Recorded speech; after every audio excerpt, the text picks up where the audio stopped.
Howdy, and welcome to LeeReads, where I talk about the books I've been reading and enjoying lately. Today we're talking about an author who is new to me, but has actually published pretty prolifically over the last 5 or so years, Adrian Tchaikovsky. So far I've read one of each genre by him and really enjoyed both of them, and it's made me eager to explore more and more of his work, which is wonderful because he has so much of it. The first one that I read was Guns of the Dawn, which is a flintlock fantasy with a little hint of magic in it, but it's not overwhelming to the story. When the novel starts, it almost feels like a Jane Austen novel. The main character is a woman. She's a gentlewoman of leisure. She isn't very wealthy. She isn't nobility. She's well established and is a powerful figure in the town that she is from. She's very opinionated and wants to make sure that the local governor mayor is doing right by the people. They and the countries surrounding them have been ruled by monarchies for generations, and a neighboring country overthrows their monarch, they call for revolution, and it leads to war. The war progresses and the main character starts losing people to this war. Eventually it gets to the point where one woman per household is even called up to serve. She can't bring herself to send one of their servants, and she goes. The bulk of the story takes place when she is at this front. There's two fronts to the war. The front that she's sent to is the swamp.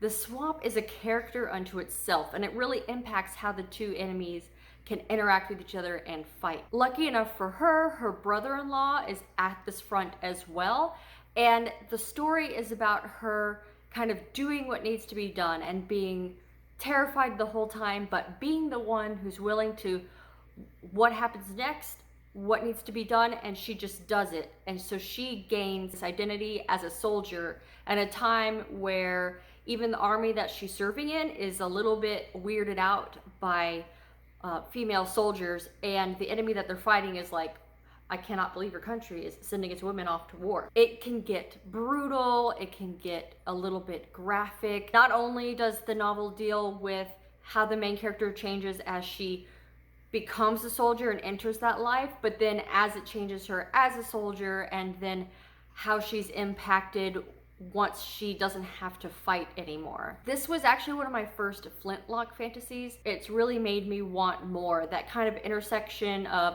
a little bit of magic with that flintlock technology, kind of military's on the cusp of developing more in the face of revolution, especially with how the magic system in this world works. The wizards, of which there are very few, but they're very powerful, their ability to even do magic are tied in with the nobility. And if the nobility goes away, they lose their power. If you're a fan of character-driven, I don't want to say emotional, but very gripping, the stakes are very personal fantasy with a Jane Austen-esque setting, but you're transported to this war front, this brutal war front with flintlock musket level technology, read The Guns of the Dawn. And it's a standalone, which is always nice.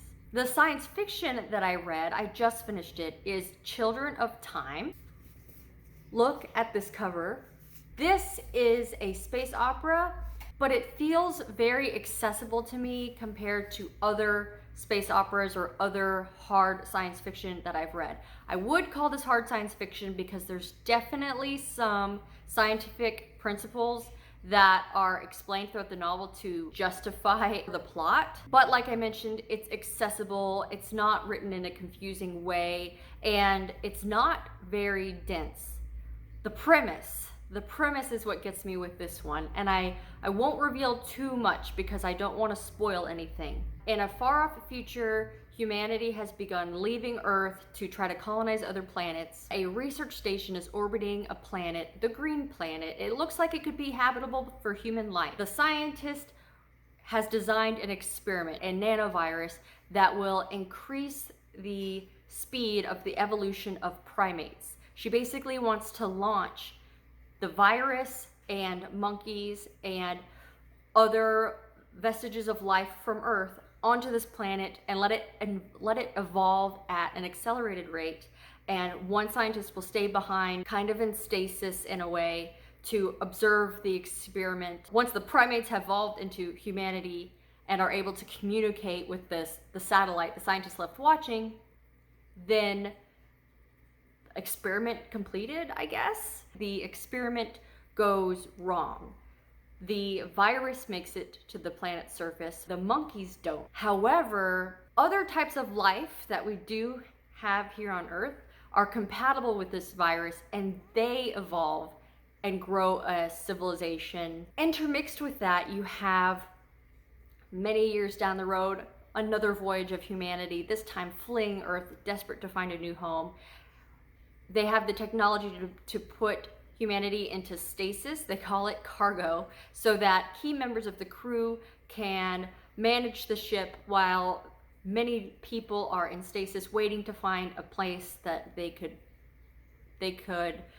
call home. What happens when the humans reach that planet? It was so good. Something about his writing has really captured me and appeals to me. I'm so interested to see what other worlds he's created, what other stories he has to tell. A very popular series by him, a fantasy series, is called Shadows of the Apt. The first book is called Empire of Black and Gold. I have picked that up from my library. Another fantasy by him that I've picked up, totally different series. I mean, I feel like you could find something that you like because the stories are different. The Tiger and the Wolf. I just, look at this cover. I kind of want, this is for my library, but I kind of want to buy this one. And John Gwynne blurbed this one. The Tiger and the Wolf is actually about different clans of people that are shapeshifters, I think, and some politics and intrigue and plotting between two of these tribes, the Wolf clan and the Tiger clan. I don't normally read shapeshifter type stories, but this has intrigued me. And I recently pre-ordered his newest science fiction release called Elder Race, which, if I'm remembering correctly, is about an exploration of humans to a planet where there may be an alien presence already. That's about all I can remember, but when I read the back cover flap, I found it a very intriguing premise, so I pre-ordered that one. It's very likely that you will see more Adrian Tchaikovsky novels appear in my wrap-ups or reading vlogs because there's a lot by him I just want to read right now. I would just encourage you to give some of his works a try. Shadow of the Apt feels like the most traditional fantasy based on the description, so that might be a good place to start. And plus, I think the series is complete, or it's almost complete. But if you like science fiction, there are a lot of options as well. Guns of the Dawn might be a new favorite novel of the year, like out of nowhere, an utter surprise. Have you read any Adrian Tchaikovsky, the ones that I talked about, or any other ones? If so, please tell me what novels by him I should check out. What would you prioritize? Because there are a lot. Thank you so much for watching. Hope you enjoyed it. Hope you'll give Adrian Tchaikovsky novels a try. And don't forget to support your local library. Thanks.